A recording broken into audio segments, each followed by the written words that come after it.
Okay, bonjour mes amis. Welcome back. Hello. We've got a number of stories that we want to get through today, starting with Franck Ferrand and the clips that have gone somewhat viral. Nico, as far could as you help him out with the name? Yeah, can we get that straight? Franck Ferrand.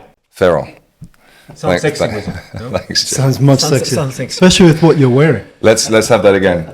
Franck Ferrand. And can you Franck Ferrand.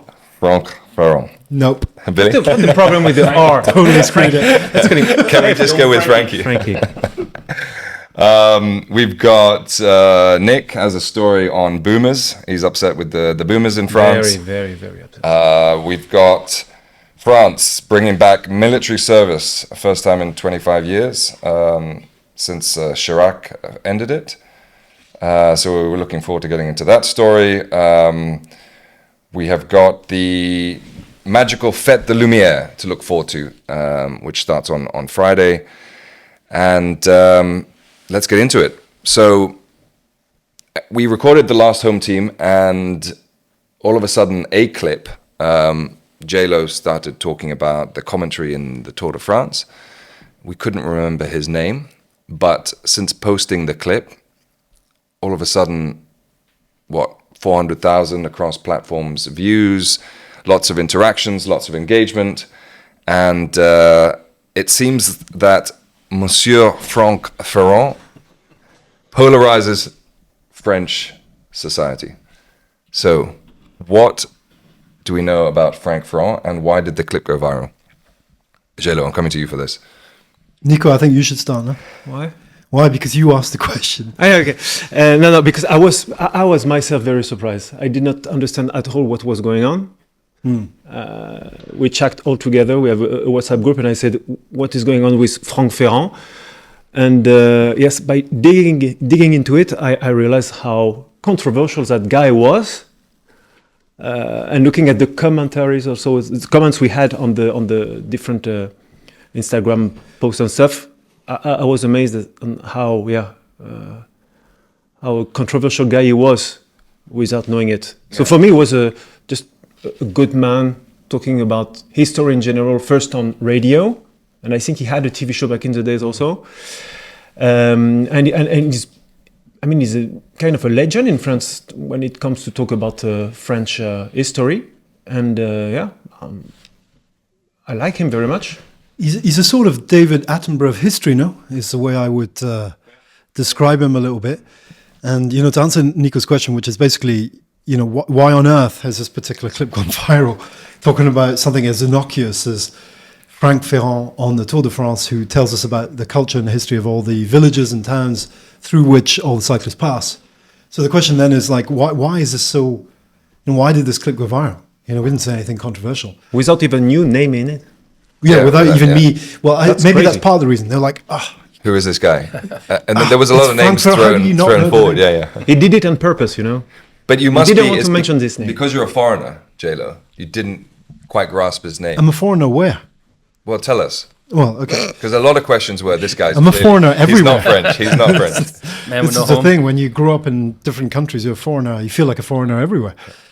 But, I'm half French, half British, so I have two passports, French passport and British passport. And we're going to talk about the visa process in a bit, because that's particularly interesting for British people. But anyway, back to the Franck Ferrand clip. So essentially, I think the reason people got triggered by it is because there's a bunch of people out there in France who think this guy is some sort of controversial historian, revisionist historian. Names them. Name who? Those guys. Who are they? Oh, I see. Well, ChatGPT is one of them. Okay. So you go on ChatGPT and ask, who is Franck Ferrand? ChatGPT will tell you that he is a controversial, entre guillemets, controversial historian. He's a revisionist historian, supposedly, etc.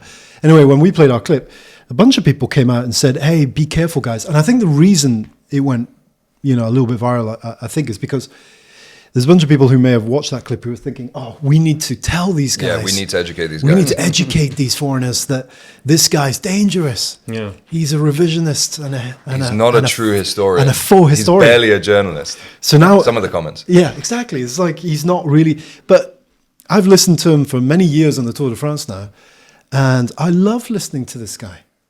I haven't seen any of his other work, so I have no idea. All I know is he seems to know his subject matter really well. Yeah. And he speaks really, His voice is like, with fluidity and But erudite was the even word that I was used. given, the credit for that was given that they get a script, right? So everyone's reading off this Yeah, but script. he makes a script, surely, or at least he No, I must. think the Tour de France, they circulate a script to all the broadcasters Yeah, but he must be part of creation of, of that creation script. of that. Okay. Because we already know what the schedule and the mapping for the Tour de France is for 2026, don't we? Right. Because we're going to talk a little bit about something close to my heart in a But second. just to be clear, you're now going into the territory of you're giving credit to the script that is circulated to the man himself. Well, I assume he must have editorial purview on the thing, because otherwise, why would he be so controversial if he wasn't involved in the editing of it? and of course, he's part of France Television, which is known to be more of a lefty kind of television. Bias, yeah. And the controversy is on Franck Ferrand, which is part of France Télévisions and France Inter, also the French radio. Yeah. So mostly left. And they say he's a controversial guy because he's a revisionist and he's more of a far right type of guy. So the controversy is not very accurate also for me, It's on two sides. Yeah, it just seems all a bit strange. Anyway, I want to shout out to Franck Ferrand because I think he's fantastic on the Tour de France anyway. So Yeah. Please come. And he's got his own podcast, and you're looking for an invite to. Does he have his own Yeah, he's podcast? got I his didn't own know that. podcast. Got a bike there. Oh, that sounds good, doesn't it? Yeah. Yeah, should start listening to that. I mean, the comments, some of the comments were incredible. On this one, I wanted to read out. One, I believe he's from Paris. When you hear when you hear Franck Ferrand's voice in the living room, life is good. It's sunny outside. You're in the beginning of your 2-month summer break from school. There are juicy apricots and peaches in the fruit bowl. Grandpa is starting to fall asleep on the couch. And you're about to ride your bike to meet your friends at the pitch to play football until the sun is down and we can't see the ball anymore. And it's time to go back because you told your mom you would be back at 7 and you don't have any way to tell what time it is, but you get the feeling that it's way past that. That's beautiful. What a wonderful comment. Wonderful comment. I mean, some of them... That's Unsolicited very true. and That's wonderful. very true.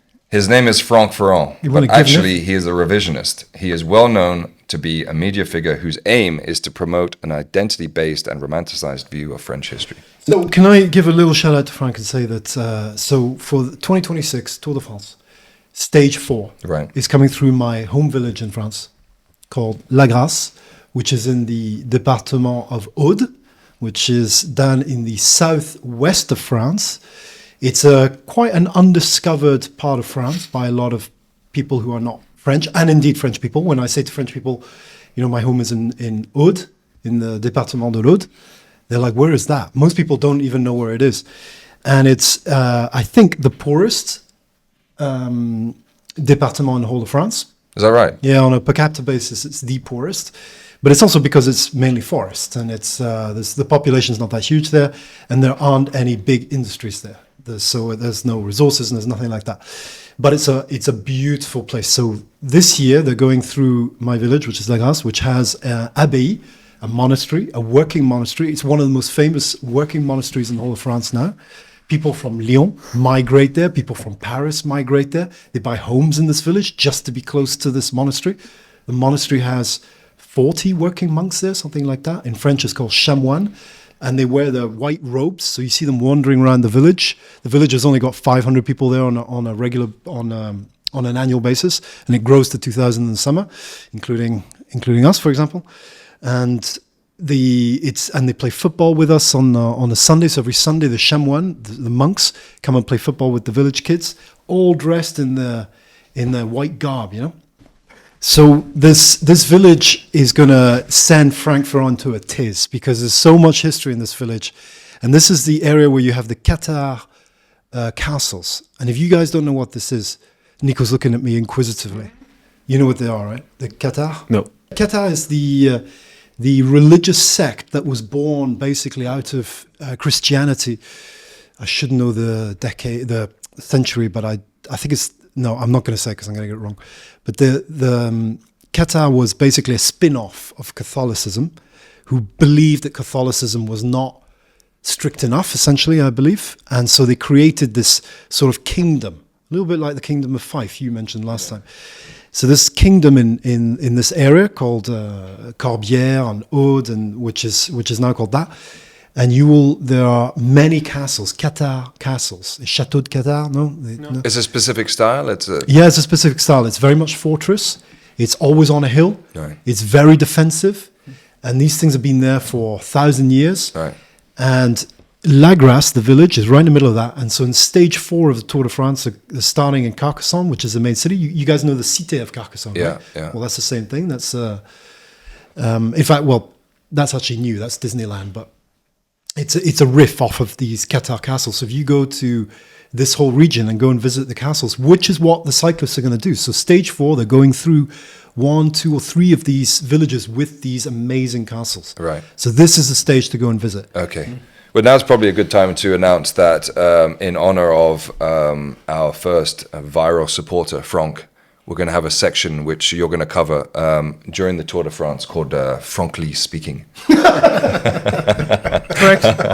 Nice one. It's good, right? I like it. Nice one. And from that, you're going to be pulling out some of the highlights of his coverage. No, but to sum up, it's a false controversy. For me, it's a nonsense associating Franck Ferrand to far right because he's a revisionist, as he is himself working for the French television, France Télévisions, France Radio, Radio France, which are known to be far left media. So makes perfect no sense, but that's very usual with far left. Oh, interesting. Anyway, moving on. Billy, we're in sort of Thanksgiving season, and we'll get into the Fête de Lumières a little bit later on. But you have been busy rucking in The Hague. Yes. You've been to Switzerland for Thanksgiving. Yep. Tell us about your travels and, your European travels. Well, I have a niece in Switzerland, and her family came out for Thanksgiving because they're getting ready to move out soon. So we kind of showed up there, enjoyed the festivities. But one thing that surprised me was we found 2 restaurants that offered Thanksgiving dinner in Zurich, which I was very surprised because I don't see any of that in France whatsoever. Yeah.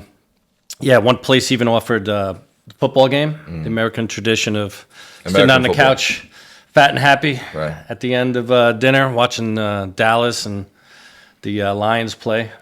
And it was great. It was freezing, very expensive. Really? Yeah, I thought, being New York, Lyon, it's not too cheap here, but Zurich is off the charts. Yikes. Bring extra money. And how was the rucking in The Hague? The Hague was great, a little rainy. Got a full tour of the town. There was a protest going on, so we got to walk around that. What was the protest for? I think it was anti-abortion. Okay. So they had busloads of people, big festival, concert, really. It was kind of a big deal. Shut down most of the town. And I got to see the beach, which I hear in the summertime is fantastic. A lot of beach bars, like legit beach bars, not just a shack around the water. It looked great. A lot of people out. Yeah, it's a fun spot. They had big Christmas right in the middle, the old town. They had the Christmas stuff set up, so it was nice. And as we said, after 8 p.m., this city is literally shut down. There is no... The Hague? No, no? No, we talked about, Zurich, because you were in Zurich too. Sorry. Zurich makes sense. Zurich. Yeah, plus it's cold. Snow on the Alps. It was nice. Tell us about Thanksgiving in France then. Is there much in the way of Thanksgiving in France at all? No. There's a group of Americans here, so we did a Thanksgiving the last 2 years, and my friend has to order turkey from the butcher shop like 2 or 3 weeks out in order to get one, and they're small. In a small way, Yeah, because in the U.S., ridiculous 30-pound turkey. It lasts like 2 weeks after you make it natural. Completely natural. Would you give it to the How much? You don't ask. In America, you don't ask what's in it. You just say thank you, and I hope it's not, dried out. How big was the one here? It was served like family style. So, they put like 2 or 3 plates of sliced turkey on the table. It was great. Everybody was full. We did get a little nervous being Americans, watching the food land on the table, saying, "I don't know if that's going to be enough." But So the idea is I got to say this, though. Yeah. Shout out to the chef at this restaurant, because these sweet potatoes, it was ridiculous. I've never had anything like it. And I asked the waitress, I said, what's going on? Because this is something extraordinary. She's like, I'm not really sure of the recipe, but a chef loves cooking with whipped cream. Okay. It was a puree or something like that? Oh, man. It was incredible. Is this in Lyon? No, this was Zurich. Oh, this is in Zurich. I see. Yeah. So here, there's really nothing. In a way, it's good, because we traveled on Wednesday to go to the day before Thanksgiving, which in America is a no-go. Like, you have to get to wherever you need to be by 12 o'clock on a Wednesday, because Well, Bruce Willis found this out, didn't he? Why? Well, in the movie. Oh, I see. Die Hard. Die Hard. Die Hard, yeah. Can't travel on the day before Thanksgiving. No, and in America, it's a big tradition, especially for the younger kids, away at college or away at work. The Wednesday night before Thanksgiving is a big meetup at the old hangouts. Oh, really? So everybody it's like a little bit of a reunion, town reunion. So, do you feel like Thanksgiving in the US, does it take anything away from the Christmas festivities being so close? Or Let's do. in think so, 'cause in America, you got Halloween, right, 31st, and then it's Thanksgiving. So there's no Christmas lights put up, traditionally, until Thanksgiving is done? till Thanksgiving's done. And then it becomes Christmas. But is Christmas less than Thanksgiving? No, not at all. I mean, for me personally, I like Thanksgiving better because there's no gifts. Yeah. It's just family getting together. And, it kind of takes that, like, I didn't get what I wanted, and, a little boo-hoo. And, But I was listening to a few, obviously all the podcasters, all the online coverage as you're going into Thanksgiving. And, we reserve Christmas as the time where family gets together. You have your traditional big family bust up. Right. But is that it's being the precursor to Christmas? Do you get all that out the way in Thanksgiving and then? Yeah, you get a lot of it. Yeah, sometimes families have to break it up. I'm part of a big family, so the married kids. So you have to kind of divide between whose house is Thanksgiving, Right. who gets Christmas Eve, who gets Christmas Day. So some of that planning in a big family Right. kind of gets sorted around August. Yeah. Because these kind of get-togethers. Maybe you should get Thanksgiving going a wee bit more in France, because here Halloween's been massively adopted in France. It would come with time. Oh, my Massively God. adopted. It is. I think so. Everywhere. I think you're right. Everywhere. Hugely adopted. So why not Thanksgiving? Let's just get ahead of the curve. Let's open a turkey farm. Well, wait a minute. Let's not get ahead of ourselves, because we've got Fête de Lumières, which, when we get into, is essentially a Thanksgiving to the Virgin Mary, and so we'll get into that more. But back to the rucking. You met up with Cadre Dan. Cadre Dan, and He's following us Hague. on socials. He's heard the podcast. He loves it. It's amazing. Yep. What did he say about Lyon Rucking Club? How's that developing in his? Well, as he part of was. his repertoire? There were a couple people there from GoRuck Europe, so we're exchanging information and trying to get some events here in Lyon. Try to bring them down. Yeah. It's pretty cool that these guys travel a lot. Yeah. Throughout Europe, a bunch of people drove like 3 or 4 hours Free stuff? for this event. Yeah. No? What's that? Free stuff coming? Oh, no? No, you got to trade. sponsor, yeah? You got to trade your patches. So, it was good. A couple of them had done Normandy. So over here, it's fun because there is a community. People travel. Yeah. You get to meet, like one crazy guy. He's like, "Hey, how about I bring a 40-pound sandbag?" And I'm like, "Well, we only have to carry 20 pounds for this 12-miler. Are you sure?" Yeah, and everybody took a mile or so with the 40-pounder, which made your ruck nice and light. Yeah. Just that attitude of, let's just make it a little bit harder. Let's make it harder. And you were able to. So a lot of what happens as Jean-Louis. I feel like I sort of have to call you Jean-Louis now, so that we don't. There's no confusion as to your French heritage, but as opposed to J-Lo. But the idea of rucking also is that you visit. You sort of incorporate or integrate war history a lot of the time, and I think that's what's for me. That's the added benefit and the added interest. Yeah. And Lyon, of course, has a very famous a lot of historical monuments and interwoven in the story. It has a good war story. Well, you did the City Ruck at Normandy, which was cadre led. Right. So the setup for the City Ruck is they'll give you a sheet of paper with like 10 points on it, and you have to find it and send back a picture to the cadre. But on that sheet of paper is the history of what you're looking at. So whether it be a statue, monument on the beach, the Peace Palace in The Hague. So you get to learn a lot about the city, and you get a good tour in 12 miles. History is becoming a theme, isn't it? That'll be great if it catches on. Yeah. And you're going to head up to, you're in the early planning of St. Patrick's Day. Yes, please. Ruck. Yeah, Dublin. You're going to head up there? Yes. I mean, it's the biggest day also in Ireland. We don't have to forget that. Yeah. In terms of planning, it's going to be right. a huge thing. The 14th or 15th, the Saturday in Dublin. And then the 17th, the Tuesday, is the parade. Yeah. So we did a little research last night on, we might get buy some tickets for the route, like grandstands. And so I think we'll get to see the city pretty well. Yeah, it's going to be nice. And have you ever experienced St. Patrick's Day in Ireland? Having Never. been married? No, me neither. Never. Part of It's the usually family? New York No. for me. Really? Never. What a shame. So we try to celebrate it as we can in France, but even in France, it's not that. It's getting bigger and bigger. Maybe like Halloween back in the days. I think it's gonna. I think Get Old something- Lyon, the old part of Yeah. the city, seems to do Paddy's Day very well. When is The Paddy's Day? Wallace, 17th March. All right, 17th of March. Yeah, but that's because there's like two sort of British pubs, I guess, or UK pubs. Oh, no. I know they're not Irish, but they're UK pubs and they like to do it as well. Yeah, the Wallace, Johnny's Kitchen. Anything to sell more Guinness Yeah. or beer. Of course. They're going to latch onto. Yeah. And then, of course, there'll be what rugby games on. There's normally Ireland versus someone. It's normally the end of the Six Nations Championship. And so, who's playing? Ireland are playing France first, I think.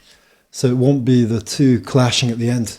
And on that note, France have received an early Christmas present with the great Antoine Dupont finally making his return to rugby, and was Yeah, I saw you're big on it, huh? massive. I mean, he's just such an incredible player. So for how long has he been off the game? Yeah, for like 9 months or something. 9 He months? tore his. Yeah. It was against the Irish in last year's Six Nations, I believe. So he's been off for a long time, but Is looking sharp.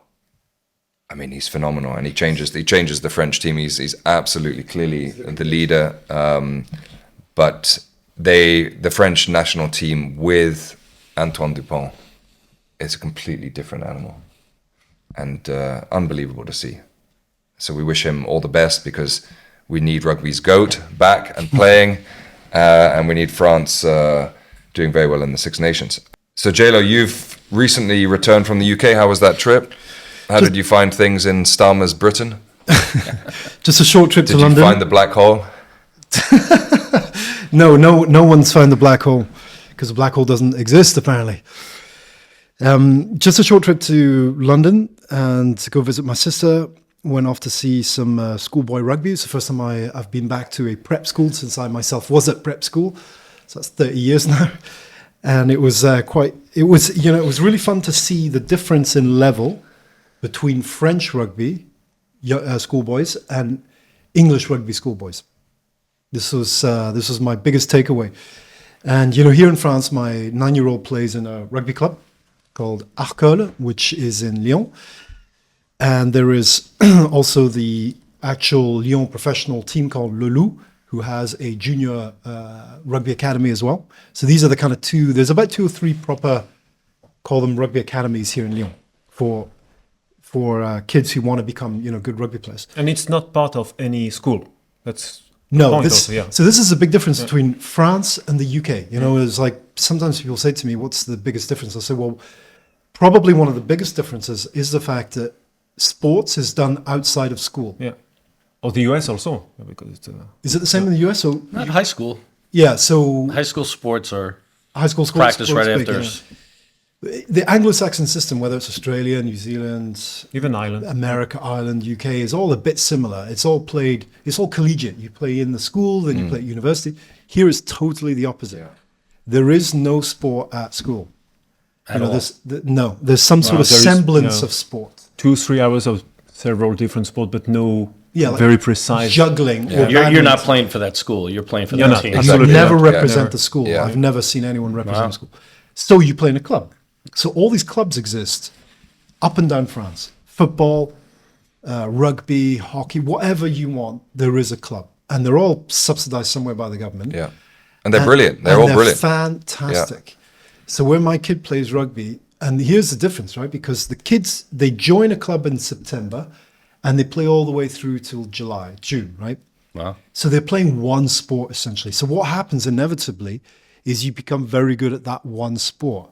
So whereas in the UK, you're more like a jack of all trades because you're playing, depending on the school you go to, but you're going to be playing football or rugby for one semester. Yeah. You're going to be playing hockey or something else for Hockey, another cricket, semester. athletics in and the you're summer. going to be playing cricket, which is the most dullest game in the whole entire world in one semester. Shout out to the Indian. I mean, I only say this because I arrived in the UK when I was 12 as a French kid, and they made me play cricket, and I stood there with this thing in my hand called a bat, and they put me in the crease, and some dude chucked a ball at me, and it missed. I see, and I it hit see. the 3 stumps, and the thing fell down. Right. And I was still very French at this point, and the referee said, the umpire said to me, "You need to leave," and I'm like, "I'm not leaving. Tell them to do it again." I've never done this before. Tell them to do it again. And we're like, "No, you must leave." "I'm not leaving."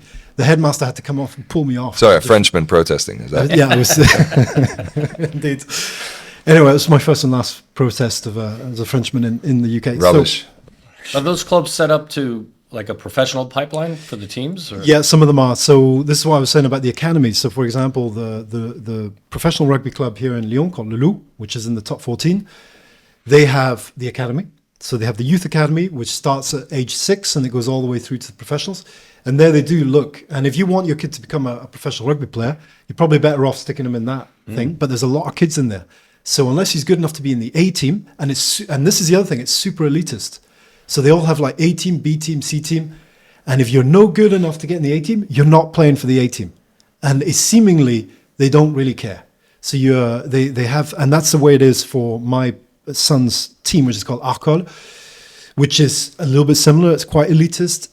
They train 3 times a week. My boy's 9, right? Trains 3 times a week. No. They're very good at rugby. So when I went to the UK and I watched good rugby players, I went to see, it was a little tournament of good rugby players, good teams, and I watched all the A teams play and the B teams. The difference in level between our kids here in France and those kids is still quite big. I think our kids, the French kids, would beat them reasonably easily, I think. Is that right? I think so, yeah. And it's yeah. Is Same that for because of the quality of Probably same for football as well, yeah. the quality of the coaching, or is that the Coaching, focus that goes the into fact it? that, they're playing 3 times a week. Starting young. They're starting young. They play Dedication, one yeah. sport. My 9-year-old can't play any other sport. It's the only thing he knows how to play is rugby. But why? Well, because he started off playing rugby when he was 6. So he's now obsessed 9. with it. Well, it's not that he's obsessed with it. It's just that if you're playing one sport, you can't play another. Right. It's just there's not enough time. Right. So you specialize. And so you end up becoming very good. So when you see France in the Olympics well represented, you see France in all the different guises of national teams, whether it's sailing, whether it's handball, maybe not volleyball, but handball, basketball, football, rugby, Yeah. triathlon, all sorts of different sports, cycling, obviously. They're just very good at it Yeah. because they specialize. So the conversion rate for young players representing their club professionally is greater than the school to club rate in the UK. Is that? That's a good question. I have no idea. Because I remember, I went to the best rugby playing school in Scotland. Of course you did. Yeah. Oh, hello. This Hands It's a down. college of Hands knowledge. down. The best. You were the best, Ross. Rugby You were the best. playing. All right, go ahead. Why are you here? Thank you for your time. Thanks for being here. I only say that because Jean-Louis didn't go to he didn't get that same rugby education. English. And it was very, very good. It was very good. We dominated at the school level. But I think for me, the take home was I loved playing. You would die for your fellow, your fellow schoolmates, right? You played so much rugby that you knew exactly what was going to happen, what they would do in any situation. I mean, every moment we got, we were out in the field throwing the ball around. I mean, that was the culture at Merkston. And but what I noticed was, despite the team doing very well, the individuals and the conversion of those individuals into the national game. Now, and you know, these guys go into all sorts of other fields, but picking up that success in Scottish rugby and converting that success into the national team, there's a big gap. There seems to be a void. Now, more and more are coming through now as players get picked up by the club. So what happens in the UK is the talented people get picked up, obviously, by their countries that represent Scotland at 16 or 18. Clubs will then pick them up. They'll then, you know, get a scent that they can actually convert this and be successful at it. And then they'll join a club, and from there, they'll see if they can take it on. Now, in our year, there was only a couple, I think, from the national level into the club level, and then quickly realized, and as was in the case for myself, I don't get the same enjoyment playing with these new that transition might be a bit difficult. Team players, you know, my teammates, as I did, you know, the schoolmates. Right. And you sort of miss the schoolmates. You know, that for me was the most enjoyable rugby. See, because what Ross is not telling us here is that Ross played for Scotland, right? At one point in your... Yeah, I played 21s. So Ross played for under 21s Scotland rugby team. Yeah, I got absolutely beasted by the French who turned up, and they were just massive. I've still got the jersey that I switched. I'll bring it on next time. Billy, you'll struggle to get into it. Okay, it was huge. So I mean, that's an amazing achievement that you went on and played for under 21. But how did you actually get there? Because you didn't go through a club, did you, to get to Scotland under 21s? No, there was. My father said, "Look, no matter what you want to do, you've got to go to university. You've got to get a degree." Yeah. So I found a close university to the Scottish setup, Newcastle, and my ambition there was to go and scrape a degree and represent Scotland at rugby. Did all right in the degree and managed to sort of get to that goal of representing Scotland in the Six Nations at under 21 level via playing for Berwick upon Tweed, a great rugby setup in Berwick, which is in the south of Scotland. Which is in the south of Scotland. So it's accessible from Newcastle, just over the border. And it's not linked to the to your study or to the university No, at all? it was not linked to the university at all.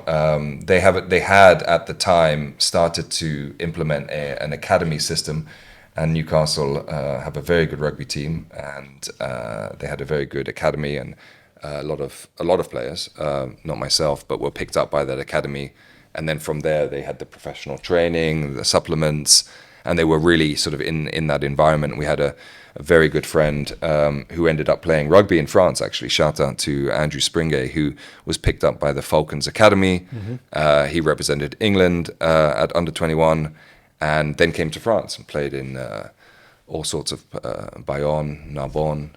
I think I'm correct in saying. So this sounds like there's a disconnect between, you, for example, being at boarding school and being a good rugby player there, then going to university, and there's no...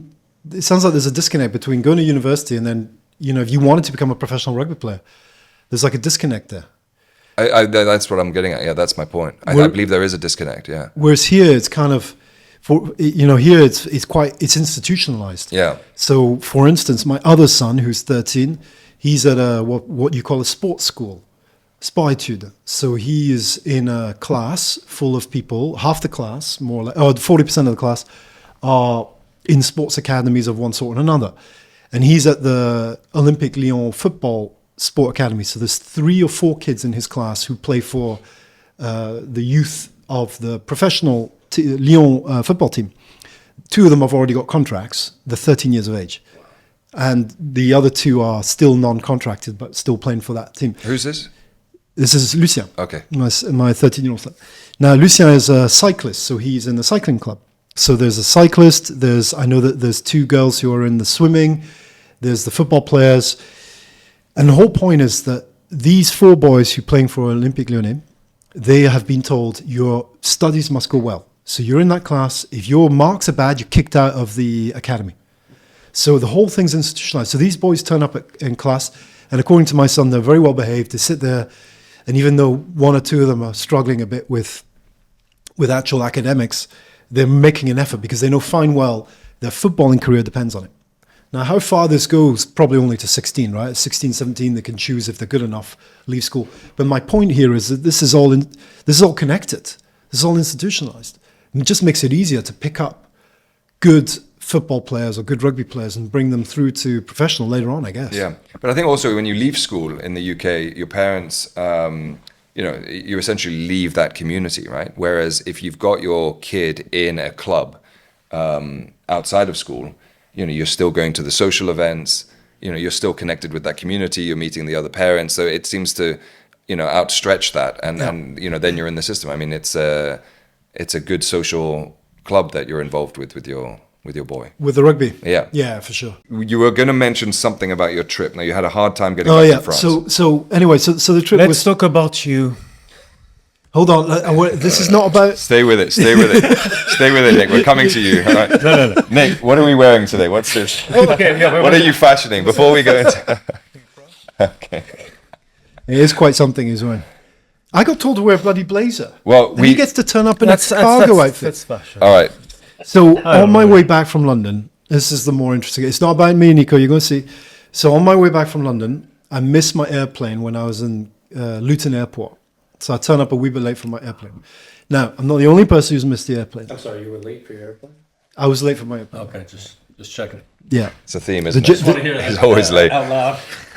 Always late. He's the Adam Sosnick of this podcast. I haven't missed that many airplanes. Anyway, this one I missed. And this girl turns up at the same time as me.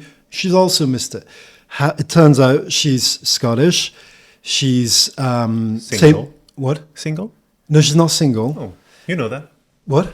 You knew that very quickly, Well, right? I got to know her quite well because the two of us decided that we were going to take the next airplane, which was at Gatwick Airport. So we had to cross the whole of London. Back to Lyon. Have you now decided to go somewhere entirely she's different? like, where are you going? I was like, well, same as you, presumably, as we both missed the same airplane. And she said to me, do you have to get back today? I was like, yeah, I need to get back today. And I said, what about you? She said, yeah, I need to get back today as well. Because she was staying in London in a hotel paid for by work. Right. And I wanted to get back. So we decided to traipse all the way across London and get a new flight from Gatwick. So obviously this is quite costly, this whole operation. Anyway. You paid for everything as a gentleman? You see? Huh? All about himself, but no, at I the paid end... for my own ticket. And she paid for hers. Anyway, she probably earns vastly amounts more money than I do. So the point here is that she was telling me that she's trying to emigrate to the UK. To France. To France, sorry.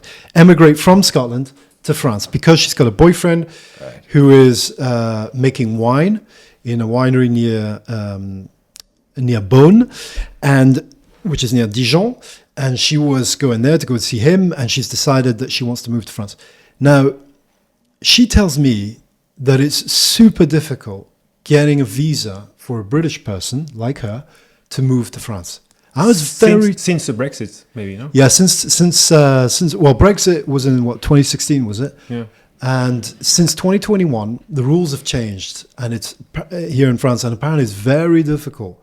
Now, I was listening to all the story about how she was applying for it, and she's got a great job. She's a tax advisor. Her name's Kirsty. We're going to start this thing called Kirsty Watch because Kirsty's trying to get a visa for the UK. For France? For France, sorry. Oh, my God. I don't know why I keep saying UK. Kirsty's trying to get a visa for France. I should write this down and learn it.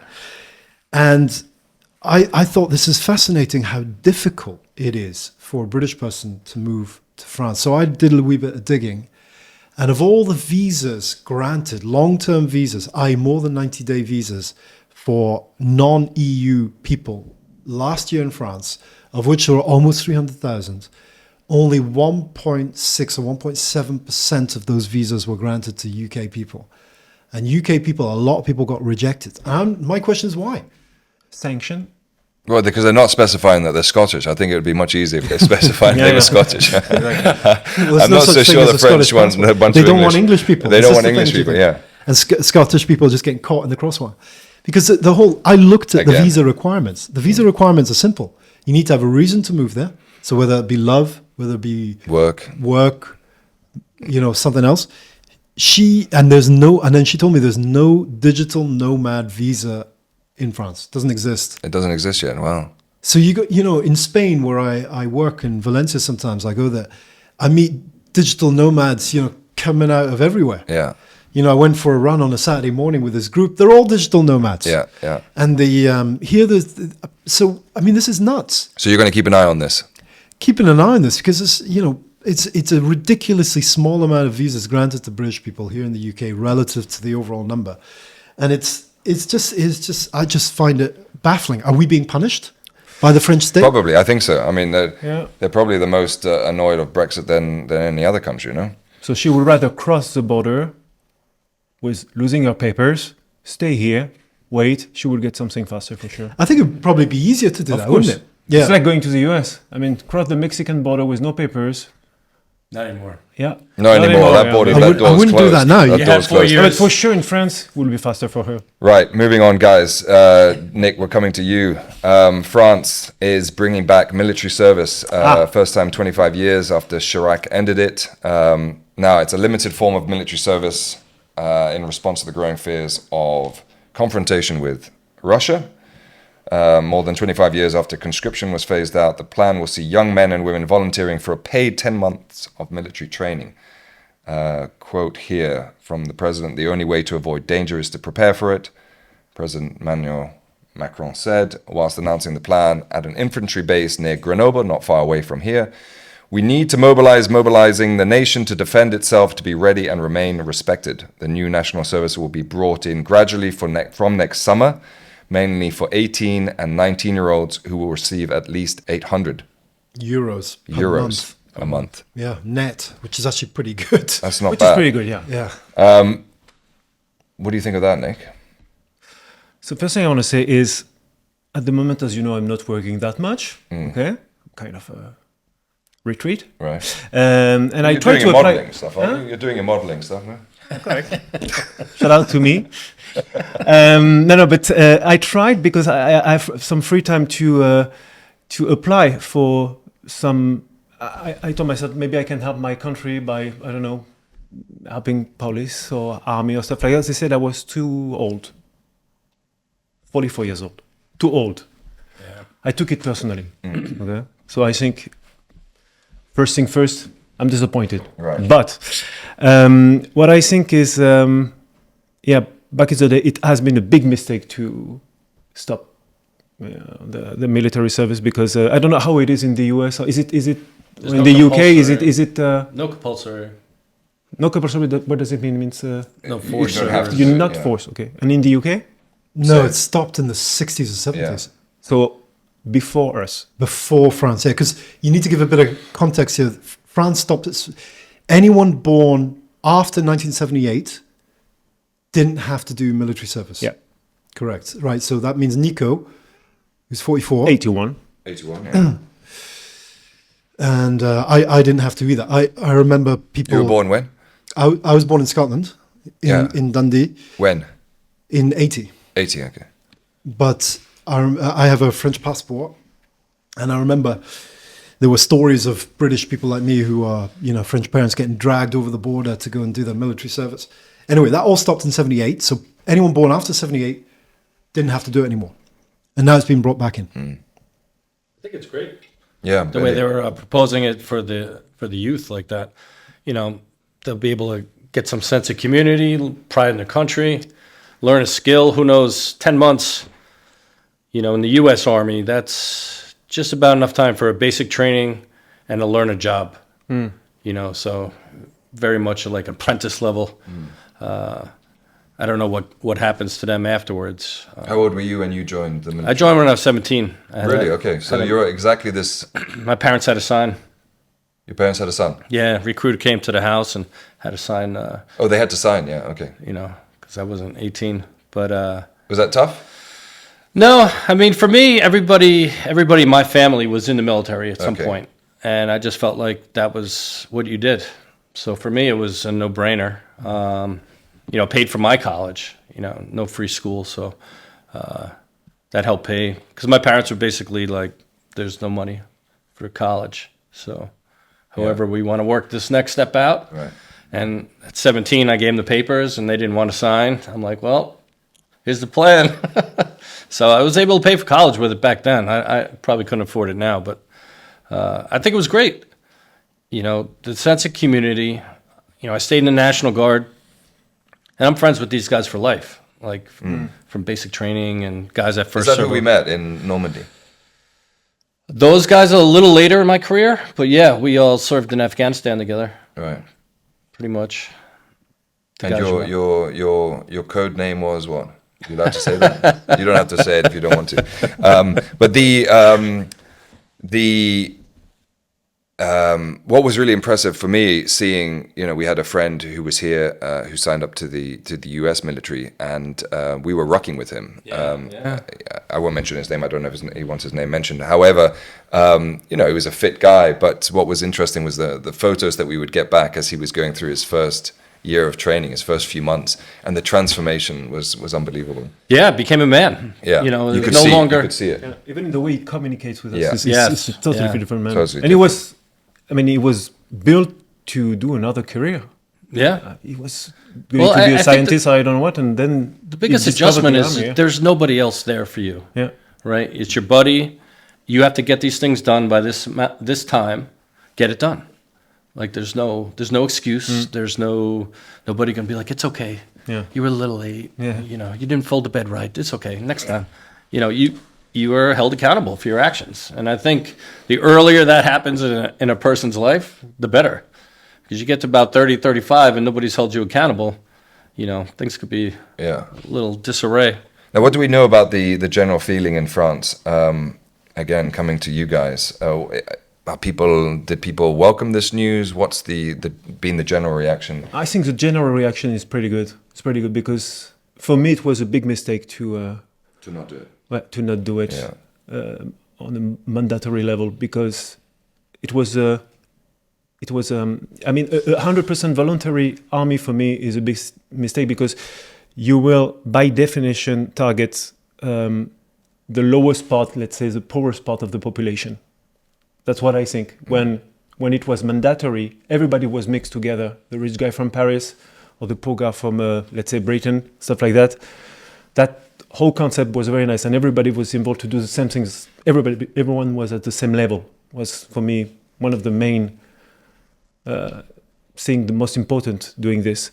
So it's very well welcome now, I think. My keenest observation about this whole thing is that if they don't manage it properly, it will be an entire failure, because they've said that this first intake is very selective, and there's going to be a small number of people who are going to be selected. The whole point of this, like what Nico was saying, I guess, you know, one of the whole points of this is to forge a national unity, because this country, from my observation, is very dichotomized into different social groups. Well, like every country now, in the West. I mean, is that not what we're I think seeing in the no, UK? I think here is far worse than the UK. Really? That's my observation, right? I might be wrong, but it's my observation. And the US? I don't know the US well enough to be But able just to from say. your outsider's perspective, would you say that it's There is a more patriotic approach. I it's think, certainly louder in from the beginning in the US. In the US? So, yeah. So Is that true, Billy? I mean, it's certainly the impression that we get, right? Well, maybe in the US it's more consensual, because if you have, like, say, a group of Mormons, right, who are totally different to even the people who live in Utah who are not Mormons, for instance, it seems to me to be quite consensual. Like, they're saying they're okay and the others are saying they're okay, and they live harmoniously together, is my take on that. Now, I might be wrong. I can't speak for the Mormons, but I would say, you know, you cut away all the media, you know, that's just designed to separate people. Like the guy we were talking about, he was in college, you know, worked hard to get there. He was, you know, he was here in the high school system, had to work very hard, and he wanted to go do this. So while it is it is an avenue for somebody, you know, lower economic, you know, we've had a volunteer army from the 70s. You know, there's a lot of people patriotic, a lot of people who don't have a lot of choices, but I think that brings the people together, you know, in my experience. Do you think that they've got 800 euros? Do you think they've got that figure correct? Per month, that's It's too about much. right. No, not too much. Not too much. 18. I don't think they were paid back in the day. I mean, there was cigarettes were free. Yeah. I think. I think they were paid a nominal amount of money when they're like super small, like pocket money. Super small, yeah. 800's a lot. When Net, everything is free. everything is paid for. It's. And you don't go for that, I think. Some people will Don't do it see for that this. as the reason to go. Well, do you think that's I don't that? It's clearly a carrot, but do you think gotta that's be enough? paid. You have to be paid. Well, apparently this whole thing is going to cost millions and millions.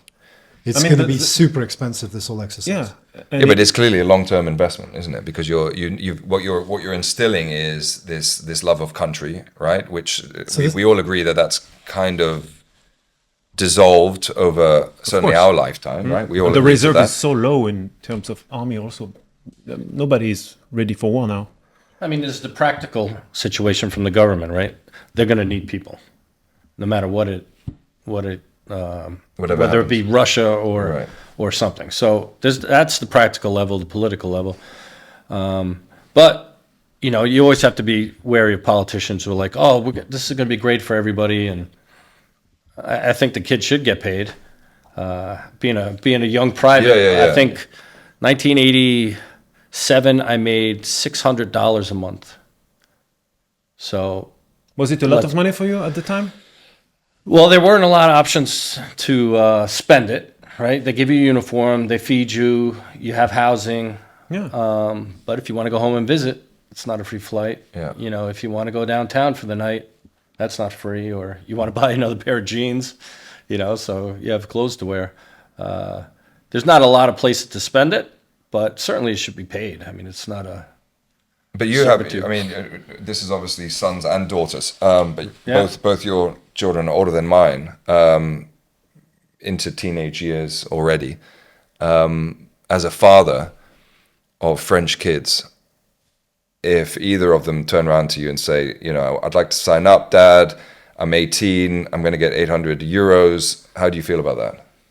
As long as he's happy, honestly, I will be proud. Yeah. You'll be proud. Very proud. Yeah. JLo? Yeah, same. I think. I mean, if they want to sign up to the army, why not?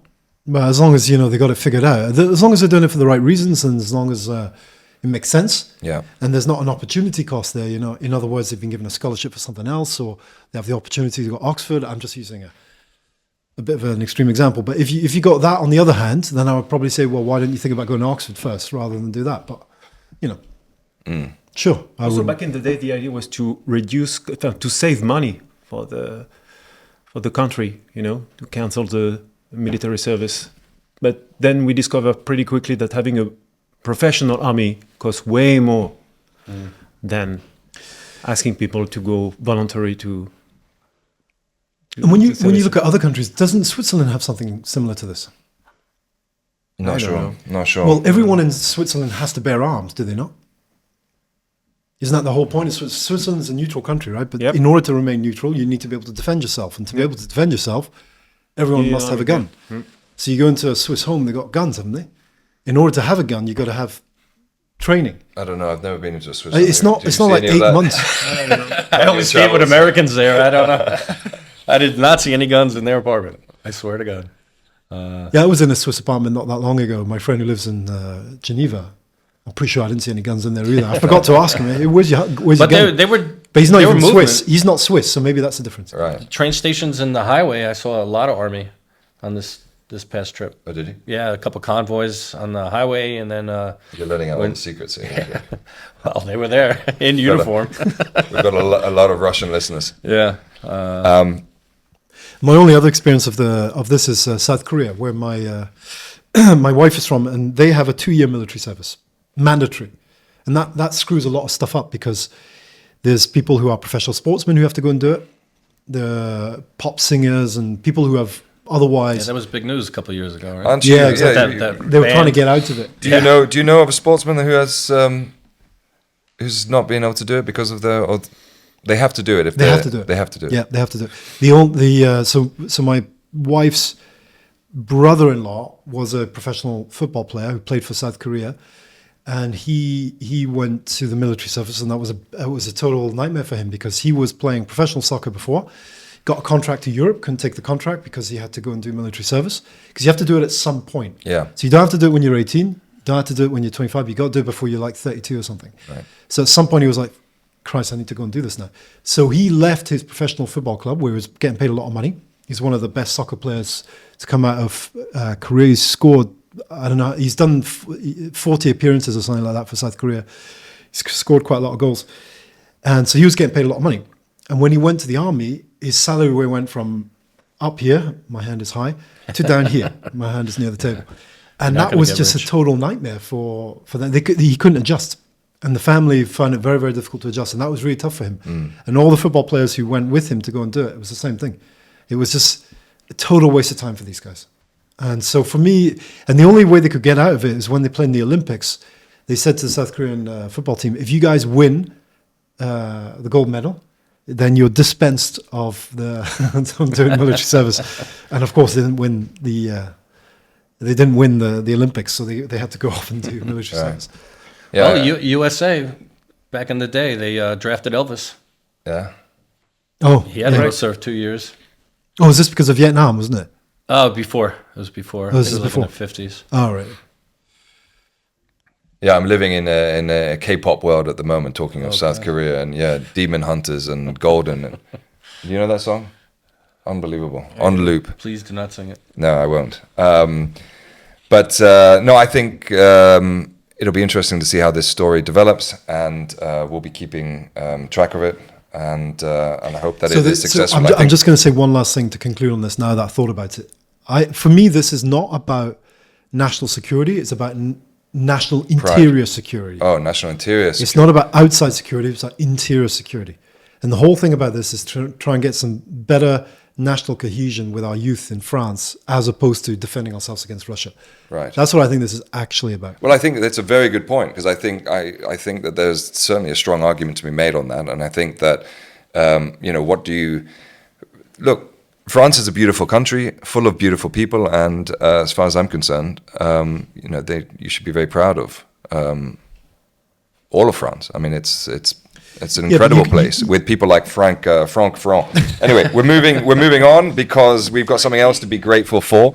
Every 8th of December, to those of you who don't know, over 2 million people flood the streets to say Merci Marie, a heartfelt thank you to the Virgin Mary, Mother of Jesus, for protecting the city centuries ago. What started as thousands of candles on windowsills has exploded into one of the world's most breathtaking light festivals. Giant projections, mind-blowing art installations, and pure magic in every corner. Now, I've been going to this since 2012, and crowds just kept getting bigger and bigger and bigger. I don't know if we're going to be seeing less, although I think it's around about the same. But the Fête Lumières is a international festival, internationally renowned festival,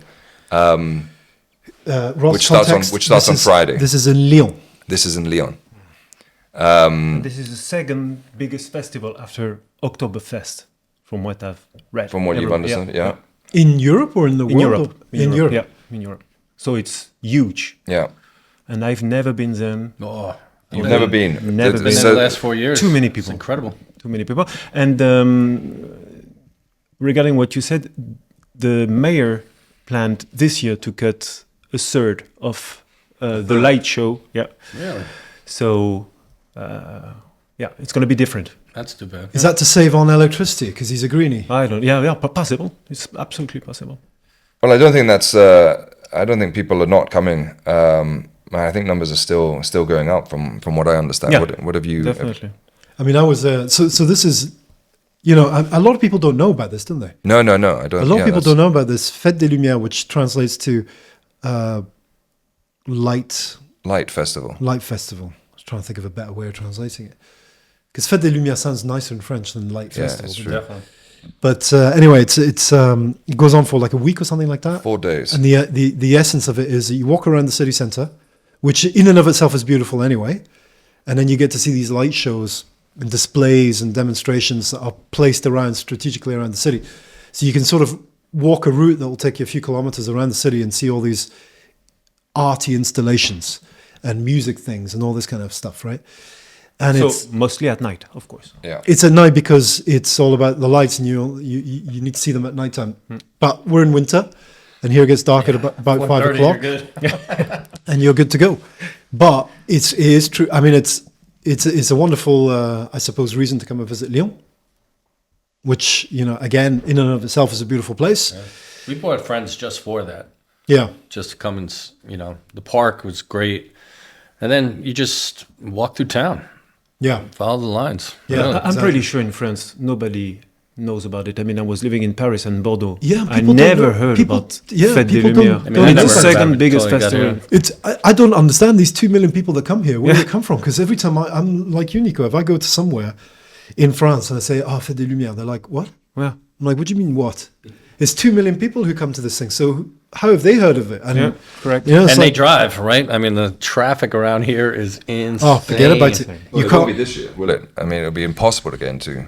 So what's happened with the mayor is the center of the city is almost possible to like drive. gridlocked. now. Right, they shut but, down, But at weekends, it used to be that you could literally park anywhere, you Yeah. know, on top of buildings and on Yeah. pavements. So you would turn Right. up and It's all of a right. sudden, Just park on the the river. center of Lyon had turned into a car park. Yeah. And you could barely walk down the pavements and Like stuff. car boot sale. Yeah. So I don't know what it'll be like this year, but look, for me, you know, when you see the words "Merci Marie" up on Fourvière, and to those of you who don't know, Lyon has the castle on the hill, right? So it's got its Notre Dame up there, With a pretend Eiffel Tower as well. Yes, We have a mini Eiffel Tower here. it's higher than the. overlooking the city, and up there, with, you know, together with the wonderful fireworks display. But they give thanks to the Virgin Mary. Now, is there any other international festival in the world that we know of that does that? I mean, there has to be in South America and Spain and places like that. Yeah. The very Catholic places, probably. Because Lyon was a very Catholic city. It's a very conservative and very Catholic city. And so you got the Basilica, which is what you were talking about, on top of Fourvière, which is the kind of hill overlooking the city. Yeah. Beautiful church up there, isn't it? Basilica, beautiful basilica up there. And next to that is the pretend Eiffel Tower, which is ridiculous because it clearly they built it to make it look like the Eiffel Tower. Well, yeah, I know, but it's much smaller. I think there's a traffic. rivalry. It's like a high. Lego Eiffel but it's- Tower. In total, it's higher than the. Yeah, it's Yeah. only a couple The of whole feet point higher was to than make the- it It's only higher. higher because it's on top of a But hill. it's just Yeah. the tip of the. Just the tip. Yeah. Oh, is that right? Yeah. So it's actually It's higher. supposed to be a few Yeah. meters higher than the Eiffel Tower.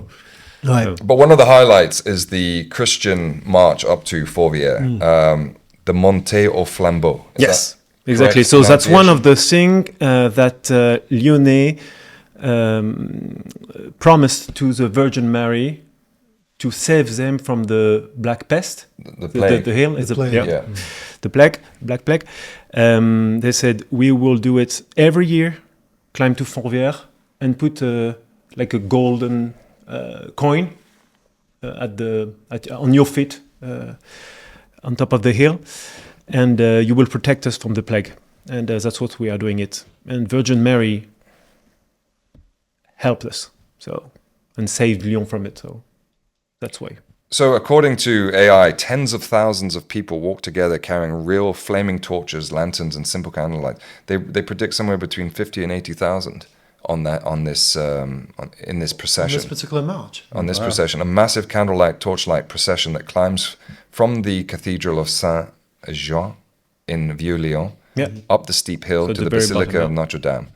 It started in 1852 when Lyon promised to gild the statue of Mary atop the basilica if the city was spared from the cholera epidemic.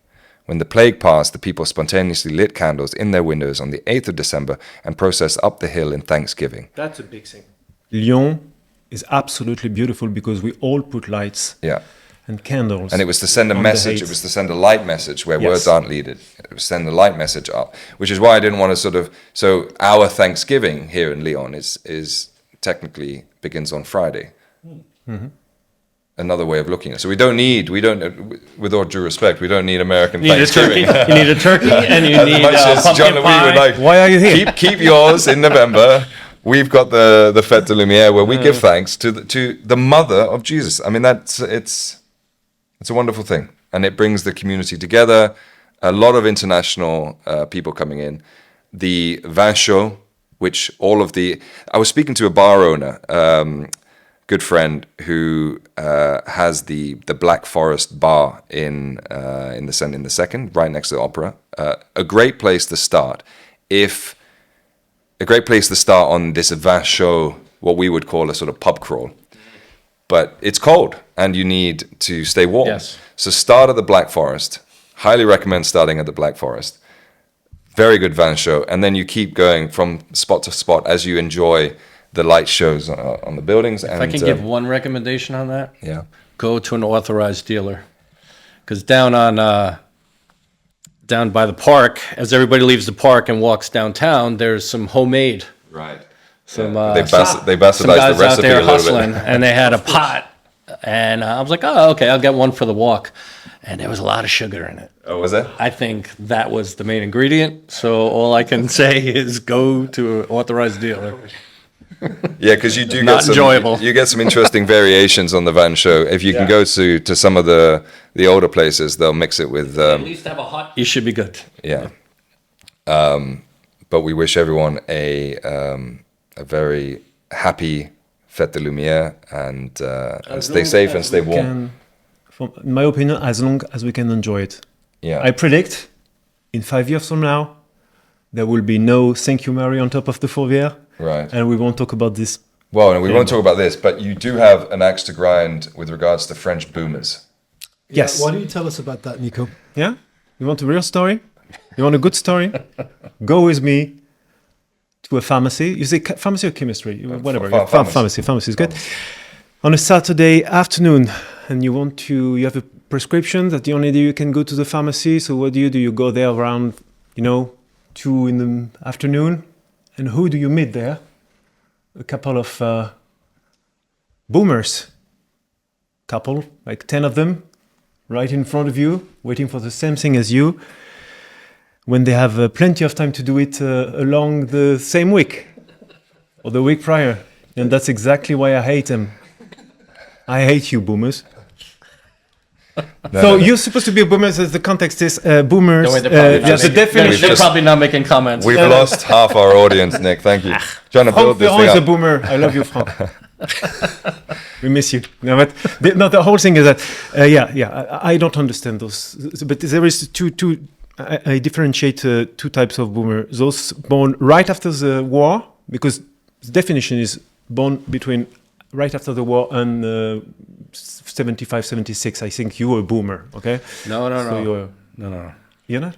No, Are I you think a boomer? it's 65, 1965. Is Billy I a think. boomer? No, I don't think Billy's a boomer. I'm a Generation X guy. Okay, let's say the first 10 years after war, the first 20 years after war, they are the worst. They are the worst. They enjoyed everything. The France had the best, and they destroyed everything, and they left us with nothing on every Pharmacy, level. is it? No, This is not really about queue at a No, but pharmacy. it's about Should we go get the a fact. coffee? It's about the fact that they are just Someone's let Nico out the cage. annoying you all the I know time. who's going to have the most. Their job comments. is to annoy us. Right. It's to annoy us. So, It's not and about they are your doing mother. a good This is not job. about your mother. We're No. back to his mother. Are we talking about your mum again?